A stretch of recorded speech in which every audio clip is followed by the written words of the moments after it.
Hey, my name is Noise, and if you're watching this, it's probably because you have back pain holding you back from doing the things that you love, from working, from playing, from making memories, from saying yes to go skiing or whatever it is. Back pain absolutely wrecks lives over and over again. It destroys sleep quality, which destroys recovery and healing and immune function and decision-making skills, all of that. And I know you probably know that all too well, maybe from first-hand experience, or maybe yours isn't that bad yet, and you've seen it in others, and you know that like things get bad when your back starts spasming. So why is it doing this? Why do you have back pain? I mean, obviously, there's a few things that can go on. Some people have scoliosis, yes. Some people have crazy curves. Can you do something about it? Yes. Some people have an injury, right? They had trauma to their back in a way that created some sort of situation where now it's holding spasms, whatever it is. Whether you have gotten a scan and seen what is going on with your spine directly or not, this video should be helpful for you. We do not want these hernias like this. We do not want any of these things, right, with bone growths or thinning discs or degenerative discs. These are actually super common in the neck as well. And as you know, there's that big fat spinal cord and peripheral nerves all coming out of here. If there's inflammation, if there's muscles doing things they shouldn't be doing, if there's malalignment, it is going to be making not only the bones upset, the muscles upset, but also like the nerves, which is probably why you're feeling pain at odd times. And it's like a weird kind of pain in the back, right? That's because it's often pushing straight on the nerve. So we're gonna go look at some weird stuff soon. But first, I want to mention two things that are essential if you want a pain-free back, if you want all the performance, athletic abilities, the ability to go live your life and do the things you love, even when you're 70 years old, right? It's two things. One is alignment. And it's not all the time, right? Balance, whatever you want to call it, like the body is designed to basically come to a certain neutral. If there's always pressure on it one way, you know, there's going to be things like those herniated discs that we saw. You already know this probably if you've watched any of my content. You know if your hips are out, something isn't aligned, there's going to be a result, there's going to be adaptations, there's probably going to be pain, and if not pain, at least like a significant amount of damage. Two, let's say we have alignment, we do something, we find proper alignment as best as we can, right, for your genetics, all of that. The second thing we need is strength from the inside out. That's a very, very important order of operations thing. So let's have a look at this funny little thing. I mean, do you know what we're looking at actually? Let me make it make a little bit more sense. There we go. So specifically the core here, this is like the deep, deep, deep core. If we look at the back, you can see there's all this fascia, there's all this connective stuff holding our joints together. And we want these to be strong and balanced first and foremost, right? Keeping the darn bones in the hip socket. You would not believe how common it is that like this might just pop out a little bit. It's not stable, it's not strong, it's not coordinated. This is very, very common in the shoulders. And even if, let's say, you've got a rotator cuff that's actually snapped. Maybe one of these things is torn, snapped, or whatever, like there's physical trauma, you fell off a ladder, whatever it is, there are things that you can do to create stability. And the spine is the same way, right? Now, some of you might have issues here, L4, L5, right? That's a really common spot for lower back pain. Some of these might be extremely stiff joints at the moment, and you might be curved into a bit of a hunch, right? Whatever the cause is, we can find that out one-on-one to figure out like what's basically going wrong to make your body like not know where a line is, to not even like know how to get into that position with your eyes closed. So that's one thing, we can do one-on-one to find the root cause here, whether there's an injury or not. But the other thing that's important to understand is like, so as we put on our layers of muscle here, you can see like they're really small, they're really simple. I actually took off like half of the like spinal muscles here, so you can see an even deeper layer. Like look at those little things. Did you know they were there? Most people, unless you studied anatomy a lot, like are just not aware of these things. And these things can be really tight. They can be not strong enough, they can be uncoordinated. You might not know basically how to use these muscles correctly. And it's really important that we figure out how. You don't need to know their name, you don't need to feel every one all day, but we do need to know how to engage them and see and feel the results. So our spine can move from this strong and stable structure. As we put on muscle more and more, you'll see there's more layers, there's more little stringy supports. The spine is a very supported thing, and it should be. It's super, super important. You've got that big fat spinal cord in the middle of it, and without that, right, you basically can't use anything. You have no connection to the nervous system below, or like if you have a spinal injury, right? And so it should be protected, and we should be taking care of it.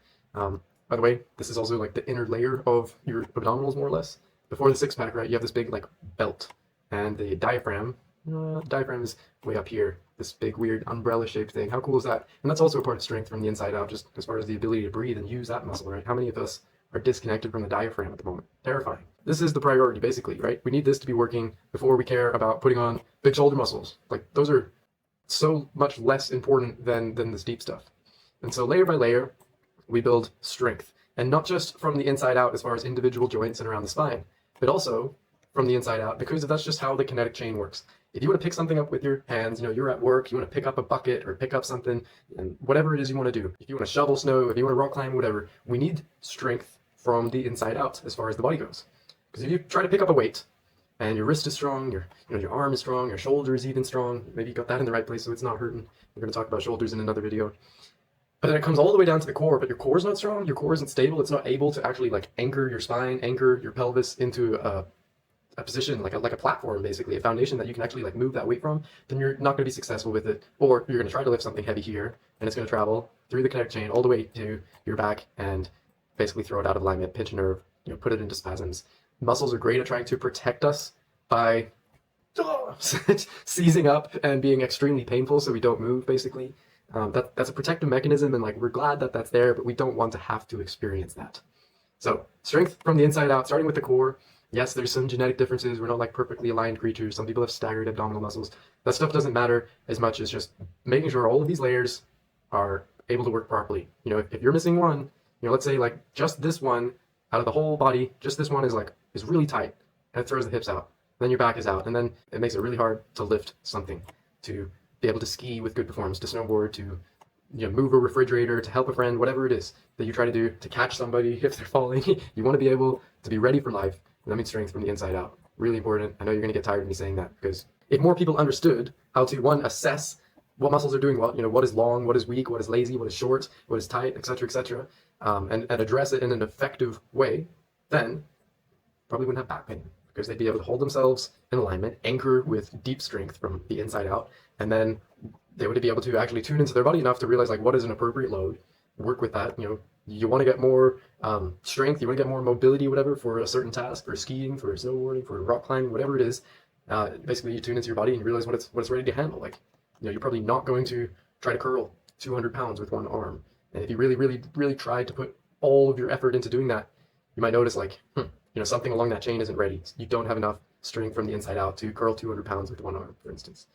But that might be something that you want to go for. Maybe you're a strong man. Maybe that's important to you. Maybe you're a rock climber. And so in a sense, you're trying to do like one arm pull-ups and whatnot. You know that that's going to be really dumb to try if you weigh 200 pounds and you haven't ensured that that shoulder socket is ready to handle that. And all of these things in here. Otherwise, you're going to blow yourself up and it's going to be painful and it's going to have long-term consequences. Don't fear if you already kind of feel like you're in that boat with your back. Like you blew something, like you didn't have that deep strength there and you tried to do something and it hurt. And now you're always nervous about back pain. You're always cautious and you're missing work. You're saying no, it's inconvenience.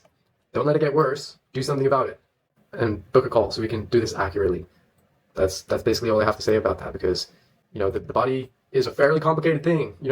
There's a lot going on here, and if we don't treat it appropriately, then it's going to rebel. It's going to hurt. We don't want this. So book a call. I'm going to try to keep this video short because I could go on and on about stories about how devastating back pain and back issues and back surgeries and all of this stuff that can happen, how devastating they are to life. You probably already know that. You can probably think of plenty of examples yourself. Or is it just me who's met a whole bunch of people with their lives ruined because of back pain, because they didn't have strength from the inside out and they didn't know how to fix it and correct it the right way? Is it just me? So I am here to make the world a better place, one pain-free back at a time. And I say back, but really we're looking at the body as a whole, because you cannot isolate. Like that is an unbroken chain all the way up and down. So whatever it is that's going on, that's affecting, that's showing up as back pain, we can solve it. And if you don't know where to start because you haven't obsessed about this for years and studied the body and done all the things and spent thousands and thousands and thousands and thousands of dollars on learning more about this, then book a call with me, because I can give you the shortcuts and we can get you results fast, reliably, in the vast majority of situations. Yes, there's some scary stuff. If you already have a herniated disc or something, then there's a different approach that we will take. If you don't have scans, that's okay. If you do, bring them to our call. Book a call by hitting the link below. There's just a few simple questions, should take about 4 minutes, and that way we'll be best prepared for a phone call. We can make the most of it. And if you already have a call booked, show up on time in a quiet environment with your full attention. I suggest bringing like a pen and paper if that helps you think, and then we'll see what awesome story you can get.